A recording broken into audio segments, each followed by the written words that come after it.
السلام عليكم ورحمة الله وبركاته. ازيكم يا حبايبي؟ عاملين ايه؟ يا رب تكونوا بخير. هنعمل مع بعض النهاردة طبعا.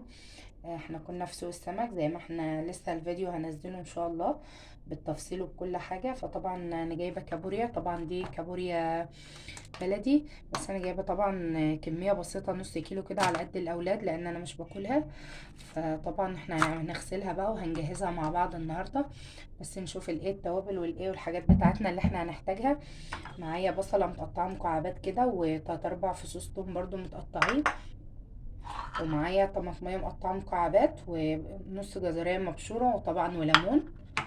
وده البهارات بتاعتنا: ملح وبابريكا وفلفل اسود وكمون وسنة كاري، ودول طبعا اختياري: ورق لو، قرفة خشب، وعود ليمون لومي مجفف، ودي كزبرة. تمام.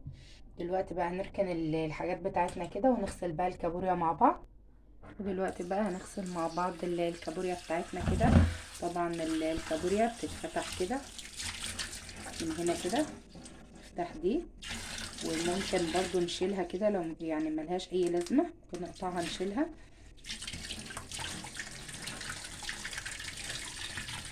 هنفتح الكابوريا بتاعتنا كده بقى من بعضها.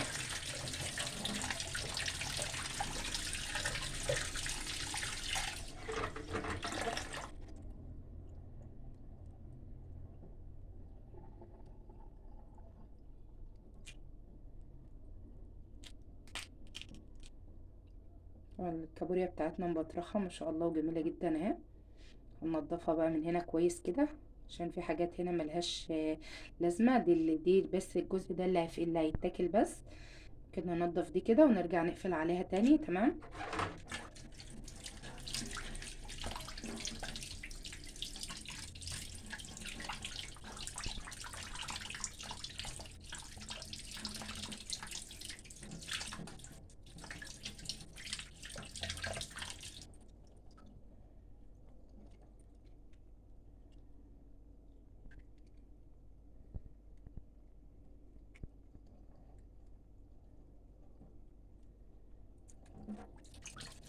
طبعا دلوقتي احنا فتحناها وغسلناها وبقت نضيفة معانا كده.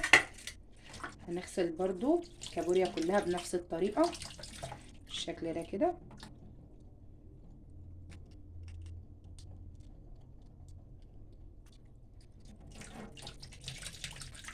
عشان الجزء الغامق ده كده طبعا ملوش اي لازمة، وبيكون فيه طبعا رمل وعروق وكده.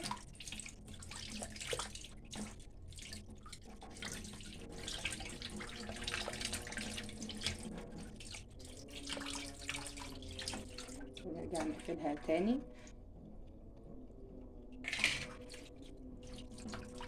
طبعا الكابوريا بتاعتنا ما شاء الله يعني ملانة كده وحلوة.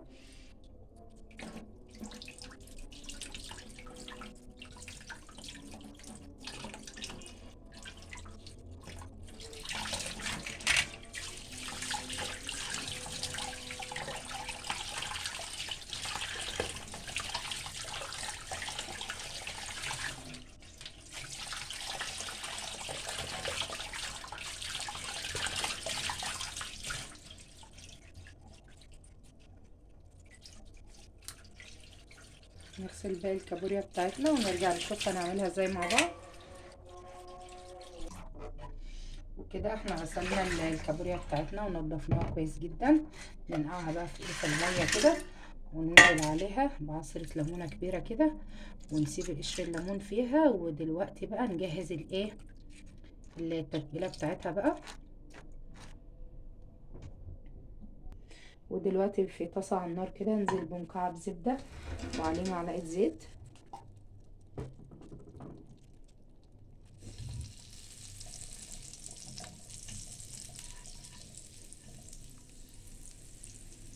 ننزل معانا بالبصلة بتاعتنا،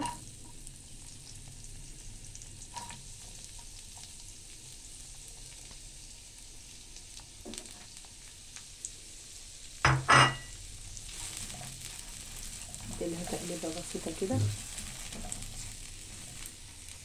واول لما البصلة بتاعتنا تبدأ تدبل كده انزل عليها بالثوم اللي احنا مقطعينه، نديله تقليبة كده.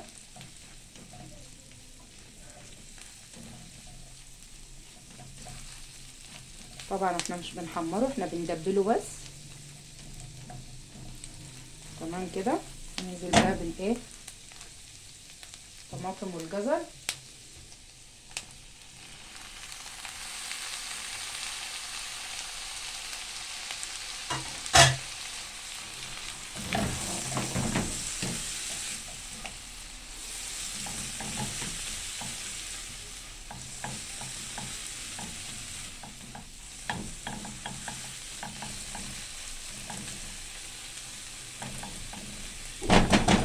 دلوقتي بقى هننزل بالبهارات بتاعتنا كده، تاخد تشويحة مع البصل والطماطم.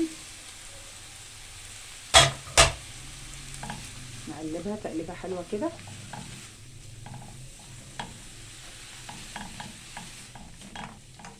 ان شاء الله ريحتها تحفة جدا.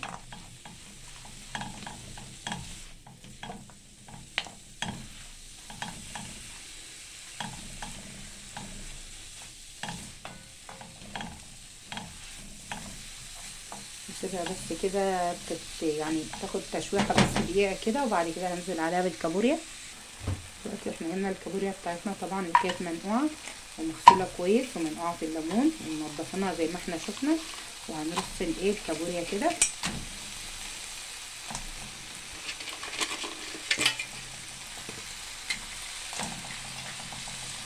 القلب يكون تحت كده. طبعا دي كابوريا بلدي عشان كده حجمها صغير.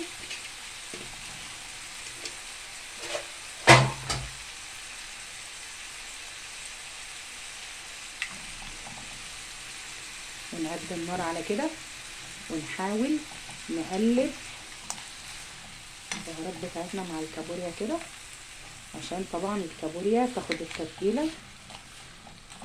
دي اتفتحت ثواني.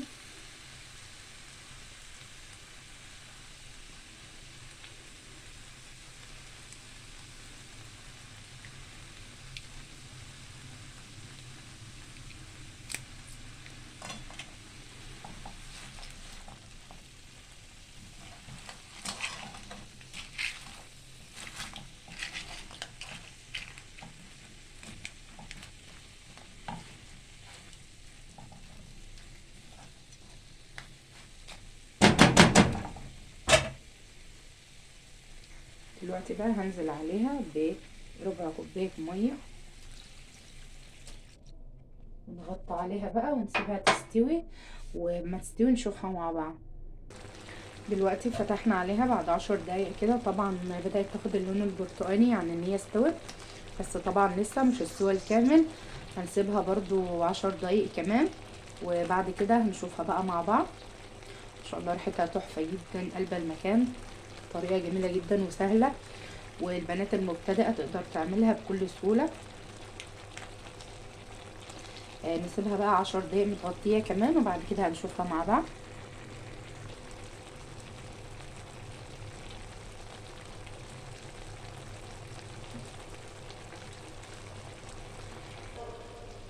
ما شاء الله كده الكابوريا بتاعتنا استوت، ولونها طبعا برتقاني كده، لونها تحفه جدا، والطريقه سهله جدا.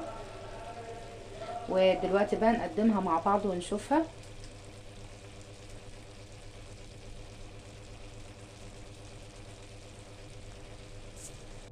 ما شاء الله ده شكل الكابوريا بتاعتنا بعد ما خلصناها.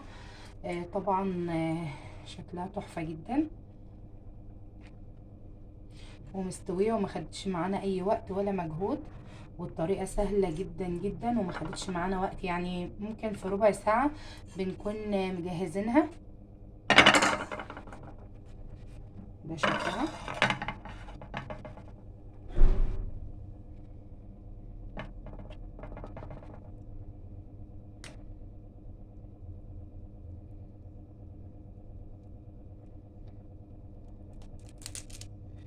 ما شاء الله الفصوص جواها مستويه جدا وبيضه فل اهي،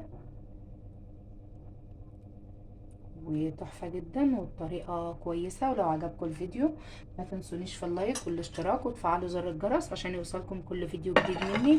واشوفكم في فيديو جديد، والسلام عليكم ورحمه الله وبركاته.